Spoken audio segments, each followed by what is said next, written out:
Hey everyone, Logan Greenberg here with Sunrise Law Group, sitting here with my partner Zach DeLerno, and today we're going to be talking about the 5 things that we think you should consider whenever you're going to create your will. And so Zach, why don't you start us off with number 1? That's right. These are at least the 5 things that are essential to consider when creating a will. And number 1, as obvious as this sounds, would be who will receive your legacy.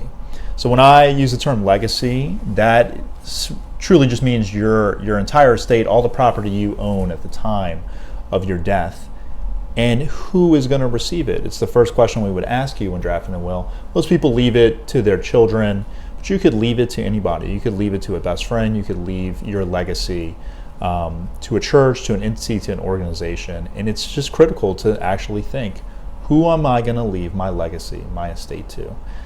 And then with that, number 2 is in what percentage? Yeah, and so you have a lot of flexibility about what percentages you want to leave your estate divvied up to. So basically you could say I want 50% to my son, 50% to my daughter. You can also say I want 25% to go to the church and I want my children to split the other 75% equally amongst them. So it's important to think about what do you truly want to be done? That's right. And then number 3 would be, are there any particular legacies? So what I mean by that, when I said, who do you want to leave your legacy, your entire estate to? Is there anything in your estate that you want to isolate, any item that you want to leave to one specific heir? So an example would be, and we've done this before, your wedding ring, right? That may be important symbolically that item is left to your daughter. A mother may want to leave her wedding ring to her daughter. A more general example would be maybe a baseball card collection. Whatever it is, whatever item that you really appreciate, you can actually isolate that, take it out, and make it a particular legacy. So it's part of your legacy, and now you are actually making it something particular that you are giving to one heir, or however you want to divide it. So at least, something to think about. Is there something in your estate? Not everybody does it, but is there, a particular legacy that you want to leave for a certain person? Okay, number 4, you want to really think about who you want to be your executor. And so the word executor comes from the word execute, and that literally means the person who will execute the wishes in your will. And so it's important, when our clients create a will, we always encourage them to name at least one executor of the will, because that person is actually going to be the person who makes sure that the will takes place. So what that person has the authority to do is buy and sell things. They can distribute funds. They have a lot of authority. And so it's important that you pick someone that you trust. And honestly, me and Zach, we always ask somebody to name at least a backup executor, just in case the person that you've named is not available or unwilling to do the job. So that may be the most important part of your will. That's right. I completely agree with Logan. I think the executor is exactly like Logan said. It's the person who's executing your will.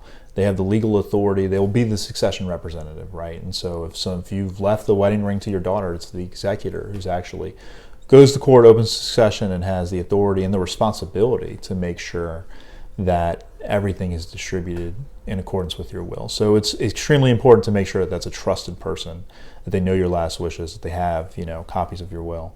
And then that leaves us with number 5, and this, I believe, in my opinion, is often overlooked by a lot of estate attorneys here in Louisiana, and that is, if you have minor children, you should leave a provision in your will that states who will be the tutor, which is a legal word for guardian, in the event that your husband or wife is no longer around. So it's literally called tutorship by will. It's Louisiana Civil Code of Procedure, Article 4062, and essentially, if you have minor children under the age of 18, you can state in your will, in the event my spouse is predeceased, or if you're a single parent, in any of those situations, you can then name who will be the tutor that takes over.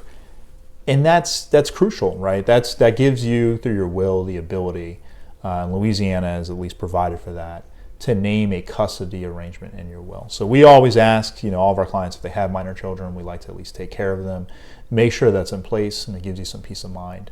And so again, just to recap, these are the top 5 things to consider. Who will receive your legacy? In what percentage?